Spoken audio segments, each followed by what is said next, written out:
तुम्ही ह्याच्या तोंडाला का लागताय? पोलिसांना बोलवा आणि द्या ह्याला त्यांच्या ताब्यात.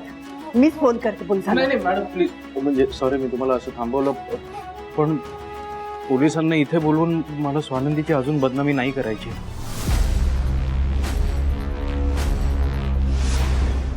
ही गोष्ट घरातच राहिलेली बरी असं मला वाटतं. नाही नाही, हे शक्य नाहीये. अहो हा माणूस खोटं बोलतोय. मी नाही ओळखत या माणसाला. मी कधी भेटले पण नाही. मणी सर प्लीज विश्वास ठेवा माझ्यावर. प्लीज विश्वास ठेवा. स्वानंदी स्वानंदी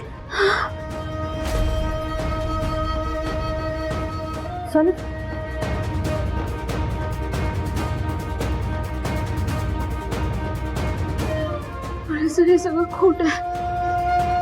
मणी सर सगळं खोटं आहे.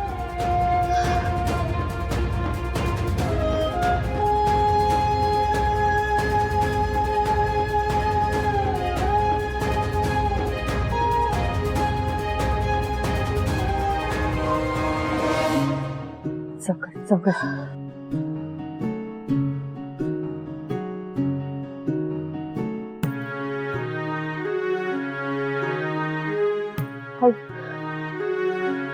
मी पाणी आणतो. तू शांत हो. हे बघ, तो माणूस खोटं बोलतोय माहितीये आम्हाला. त्याच्या मागे त्याचा काहीतरी हेतू असणार आहे. तू नको त्याचा विचार करू. तू शांत राहा. मॅडम असा विचार नको करू मी. हो त्या रात्री जे काय बी घडलं त्यातलं मला काहीच आठवत नाही. मणी सर प्लीज विश्वास ठेवा माझ्यावर. हो मी नशेत पण एखाद्या मुलाला जवळ खेचणं शक्य नाहीये.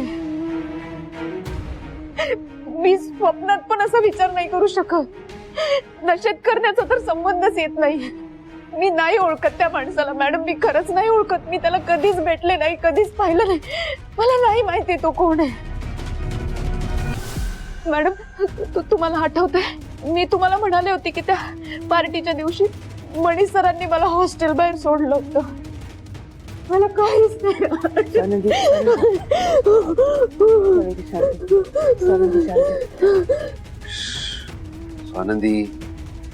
स्वानंदी शांत व्हा बघू आधी.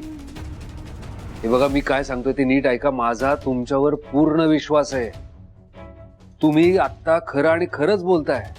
खाली तो जे काही बोलतोय ना त्याचा विचार करू नका प्लीज. त्याच्याने तुम्हाला त्रास होईल आणि तुम्हाला त्रास झाला तर आपल्या बाळालाही त्रास होईल. ओके शांत राहा प्लीज. हे पाणी प्या.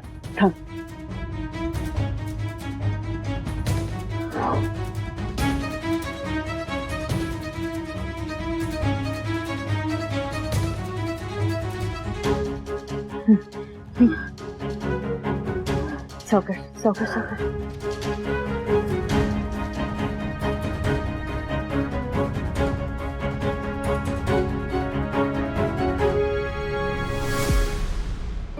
थोडासा आराम कर. प्लीज माझ्यावर विश्वास ठेवा. आमचा विश्वास आहे तुझ्यावर. तू ये.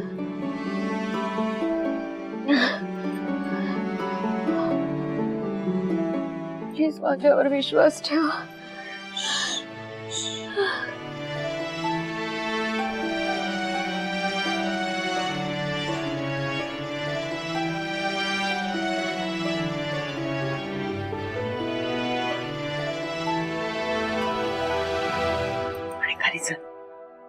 कुठे चालू खाली मॅडम? तो खाली वाटेल ते बोलतोय माझ्या बायकोबद्दल. ते ऐकायला जाऊ? मी जर खाली गेलो ना तर माझ्या हातून त्याचा खून होईल. मी नाही येणार. मी थांबतो इथे माझ्या बायकोजवळ. हवं तर तुम्ही जा. संकटांपासून पळायचं नसतं, मग ती जास्त मागे लागतात. हिमतीने त्याच्या सामोरी जायचं. त्याच्या बोलण्याच्या मागे काय तथ्य आहे आणि इथे येण्याचा त्याचा काय हेतू आहे हे जाणून घ्यायला हवं. चल. मॅडम माझा स्वानंदीवर पूर्ण विश्वास आहे. तो खाली चुकीचं बोलतोय, खोटं बोलतोय. स्वानंदी आता बोलल्या ना की मी नशेत सुद्धा एखाद्या व्यक्तीला जवळ करू शकत नाही. तर खरं आहे ते. आपण काय आज ओळखतोय स्वानंदीला? खात्री आहे ना तुझी? तो खोटं बोलतोय ना, मग तो खोटारडा आहे हे सिद्ध करून त्याला इथून हाकलून देऊया. चल पटकन. चल.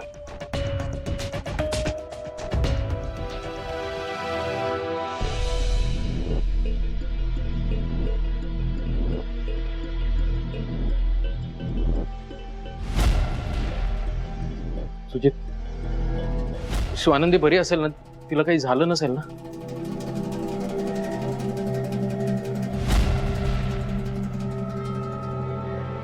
बघ, मला मारू नकोस. मी काही शत्रू नाहीये तुझा. हे बघ दुष्यंत, ते तुझी काही नाटकं लावली आहेत ना ती बंद कर. माझ्या बायकोवर पूर्ण विश्वास आहे आणि तिने मला सांगितलंय की तू खोटं बोलतोयस. बऱ्या बोलाने हे मान्य कर आणि तू निघ. चालतो. मणी, फोटो पुरावे म्हणून तू स्वतः आणलेस ना? त्यात स्वानंदी बरोबर कोण आहे? दुष्यंत. तुझा विश्वास असो किंवा नसो, सत्य सगळ्यांसमोर आलेलं आहे. कसलं सत्य? हे फोटो एडिट केलेले आहेत. उद्या दुष्यंतच्या फोटोवर तुमचा फोटो एडिट करून लावला तर ह्याचा अर्थ असा होईल का की तुमची आणि त्याची मैत्री आहे? तोंड सांभाळून बोला. वाटते ते प्रश्न करू नका. हे फोटो एडिट केलेले आहेत. माझा स्वानंदीवर पूर्ण विश्वास आहे. ती कधीच असं काही करू शकत नाही. एक्झॅक्टली. आणि मीही तुझ्या जागी असतो तर मी हेच बोललो असतो. नवरा म्हणून तुझा राग अगदी मान्य आहे मला. म्हणून तू मला मारलंस, धमकी दिलीस तरी मला काही वाटलं नाही, कारण मी तुझं फ्रस्ट्रेशन समजू शकतो म्हणे. पण एकदा मी काय बोलतोय त्याचा शांतपणे विचार कर. तुला पटेल मी जे सांगतोय ते सत्य आहे. आजकालच्या जगात या गोष्टी घडू शकतात. ही पॉसिबिलिटी आहे, हो की नाही सुजित?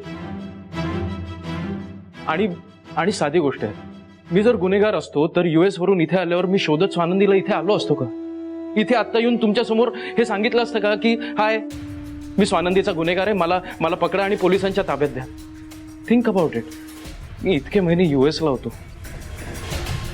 इथे काय सुरू होतं मला खरंच माहिती नव्हतं. मी सुजितच्या पण टचमध्ये नव्हतो. हो खरंच, म्हणजे पार्टीच्या रात्री तुझ्यात आणि स्वानंदीमध्ये असं काही घडलंय याची मला पुसटशी जरी कल्पना असते ना, डेफिनेटली तुला कॉन्टॅक्ट केला असता मी दुष्यंत. म्हणी US ला असताना सुद्धा ती रात्र विसरू शकत नव्हता. मला माहिती होतं की स्वानंदी लेडीज हॉस्टेलमध्ये राहते. जेव्हा US वरून इंडियामध्ये आलो तेव्हा